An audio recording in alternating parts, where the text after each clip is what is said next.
Momento do Brinde, com Suzana Varelli.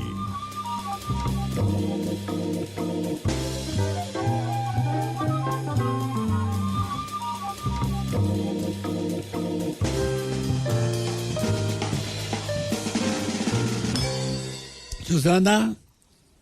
Oi, Sandenberg, Cássio, ouvintes, boa tarde. Boa tarde, Suzana. Suzana continua em sua gira seu giro pelo vulcão Etna para avaliar, descobrir como é que são feitos, o que caracteriza os vinhos do Etna, Suzana. É isso aí, Sandenberg, Cássio. E nessa busca, hoje eu fiz uma coisa muito legal, que eu fiz um passeio, subi até o Etna. Quer dizer, ontem eu comentei que o vulcão tem a parte mais alta 3.400 metros, né, do nível do mar. E hoje eu fui num programa até 2.800 metros, para ver o vulcão mais de pertinho.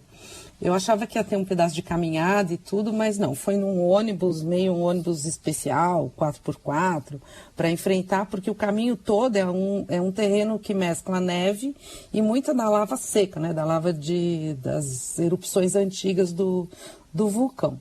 Foi bem legal, né? Mas aí, no começo, o guia estava contando que o Etna é o maior vulcão ativo da Europa, até aí tudo bem. Aí ele falou, vocês sabem que ele pode entrar em erupção em qualquer momento. E aí eu já falei, já pensou se isso acontecesse comigo justo agora, entendeu? Que eu estava lá tentando entender vinho e Etna.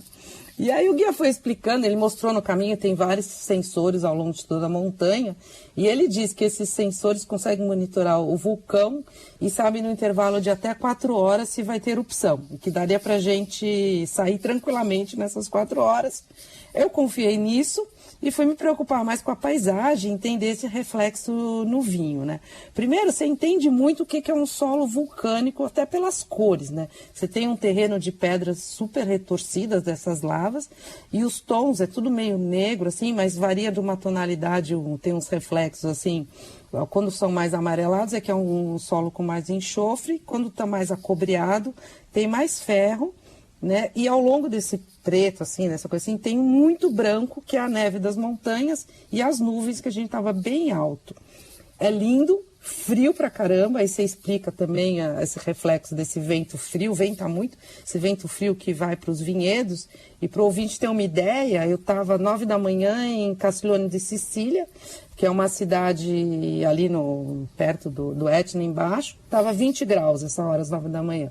Eu não via a temperatura lá em cima, mas assim, eu estava com gorro, casaco, luva, aquele casaco corta-vento, tudo. Passei frio, senti muito vento. E aí, né, você começa a entender mais os vinhedos ao redor. Você não vê os vinhedos, mas você entende a influência do vulcão. No Etna, os vinhedos dessa região de Etna, eles estão cultivados entre 500 e 1.000 metros de altitude, mas de tudo que eu provei, os mais interessantes eram vinhos a partir de 600 metros. Ou seja, precisa de altitude, 600 metros para a Europa é muito alta. E esses vinhedos, eles formam meio que uma meia-lua em torno da cratera principal do Etna, e tem solo vulcânico, que é muito diferente do solo calcário, mais argiloso, que a gente conhece na maioria dos vinhedos. E é um solo que tem muito potássio, magnésio, derivados de lava e das cinzas. O que significa que é aquela coisa que a gente chama assim de vinhos com notas mais minerais, tem uma personalidade própria, são mais tensos na boca. Então, queria fazer esse contraponto para os ouvintes e contar que, assim, é interessante que os solos vulcânicos, eles são menos de 2% da superfície terrestre do nosso planeta. Só que os vinhedos ocupam uma área um pouco maior do que esses 2% do total da área plantada. Ou seja, tem um interesse crescente de produtores querendo ter vinhos de solos vulcânicos.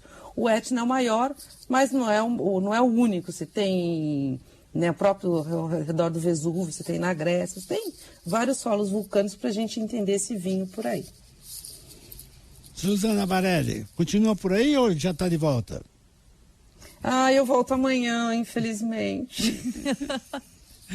Obrigado, Suzana. Mas ainda vou tomar essa noite um pouco de vinho aqui, desses vinhos vulcânicos mais minerais. Ainda tem um Obrigada jantar a vocês, de hoje, bom né? final de semana. Obrigado, Suzana, até mais.